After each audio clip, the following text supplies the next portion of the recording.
اسجد میاں سونا، اسجد میاں سونا۔ جی جی ہاں، بہت اچھی بات کی آپ نے۔ انہوں نے سوال یہ کیا، یہ شاید چل نہیں رہا لاؤ، امام جعفر صادق رضی اللہ تعالیٰ عنہ کا کیا منصب ہے ہمارے یہاں؟ دیکھیے، وہ یقیناً ہمارے بہت بڑے بزرگ ہیں، اور حضرت امام حسین رضی اللہ تعالیٰ عنہ کی اولاد سے حضرت امام حسین رضی اللہ عنہ کے جو صاحبزادے کربلا میں بچ گئے، شہید نہیں ہوئے، وہ تھے بیمار امام زین العابدین رضی اللہ عنہ۔ امام زین العابدین کے صاحبزادے امام باقر اور امام باقر کے صاحبزادے امام جعفر، لیکن انہوں نے بہت بڑے عالم، بہت بڑے امام ہیں، لیکن کسی فقہ کو تدوین نہیں کیا انہوں کہ فقہ پر کوئی ان کی کتابیں ہوں وغیرہ۔ شیعہ حضرات نے اپنی کتاب اصول کافی، الشافی وغیرہ یہ ان کی طرف منسوب کر کے ایک فقہ جعفریہ جو ہے اس کو جناب انہوں نے تدوین کیا، اور بتاتے ہیں کہ اس کے بانی جو ہیں حضرت امام جعفر صادق رضی اللہ تعالی عنہ ہیں، مگر یہ بات درست نہیں۔ بڑے دلائل سے یہ ثابت کیا جا سکتا ہے۔ ہم نے کتاب لکھی جو یہاں شاید موجود بھی ہو، امام اعظم ابو حنیفہ رضی اللہ عنہ پر۔ امام جعفر رضی اللہ عنہ سے امام اعظم ابو حنیفہ کی ملاقات ہوئی، اور ایک روایت سے پتہ لگتا کہ حضرت امام باقر سے بھی ملاقات ہوئی۔ یوں کیا جائے کہ ان کی آخری عمر میں تو امام باقر سے ملاقات ہوئی، اور امام جعفر سے ان کے شباب کے دور میں ملاقات ہوئی۔ کسی نے یہ خبر امام جعفر صادق رضی اللہ عنہ کو پہنچائی۔ کوفے کا ایک امام ہے جو حدیث کو چھوڑ کر اپنی عقل سے کام کرتا اور اپنی عقل سے فتویٰ دیتا۔ ظاہر ہے کوئی آدمی اس طرح کسی کے سامنے بات کرے، کچھ تھوڑی سی اس سے ایک قدورت تو پیدا ہوتی ہے کہ ایک آدمی ہمارے نانا کی حدیث کو چھوڑ کر اور اپنی رائے اور اپنے ذہن پر فتویٰ دیتا۔ حسن اتفاق کا یہ کہ امام اعظم ابو حنیفہ کی ملاقات امام جعفر صادق رضی اللہ عنہ سے ہو گئی۔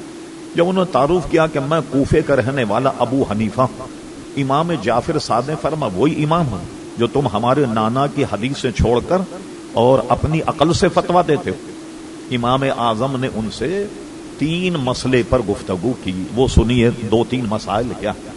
امام صاحب نے فرمایا امام جعفر صادق سے کہ یہ بتائیے کہ آدمی جب چلتا ہے تو پیروں سے چلتا ہے، اور اس کی جو پیروں کی پشت ہے وہ محفوظ رہتی ہے۔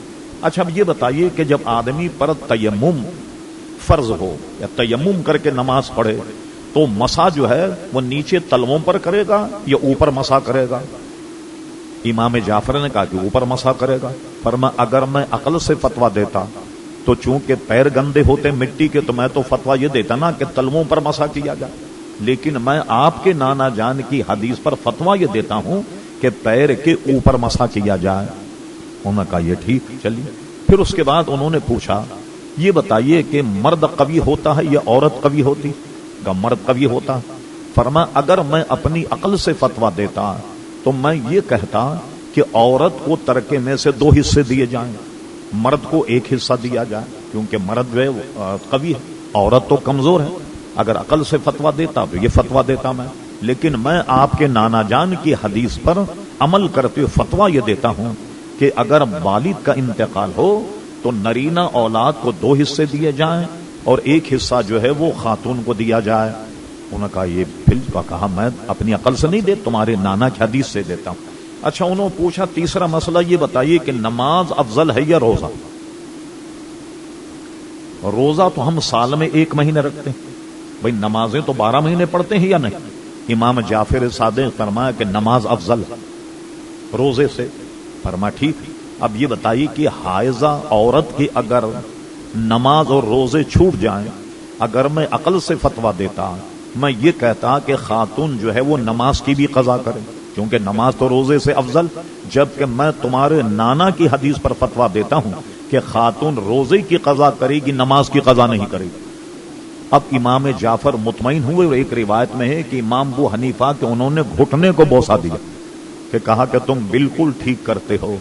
حقیقت میں فقہ جعفریہ فقہ حنفیہ، کیونکہ امام اعظم ابو حنیفہ کا تعلق، اور پھر ہم نے ایک حوالے سے اپنی کتاب میں یہ بھی لکھا کہ امام اعظم ابو حنیفہ نے ان سے اکتساب فیض کیا، اور یہ جملہ بھی موجود ہے امام اعظم کے کلام میں، اگر میں امام جعفر صادق رضی اللہ عنہ سے نہ ملتا تو شاید میں ہلاک ہو جاتا۔ ان سے اکتساب فیض کیا۔ تو فقہ جعفریہ حقیقت میں فقہ حنفیہ ہے کہ جس کی توثیق حضرت امام جعفر صادق رضی اللہ عنہ نے کی ہے، اور ہمارے قادری سلسلے میں بھی حضرت امام جعفر صادق رضی اللہ عنہ ہمارے مشائخ میں آتے ہیں۔ میرا خیال ہے کافی ہوگا اتنا، جی اور صاحب کوئی پوچھیے۔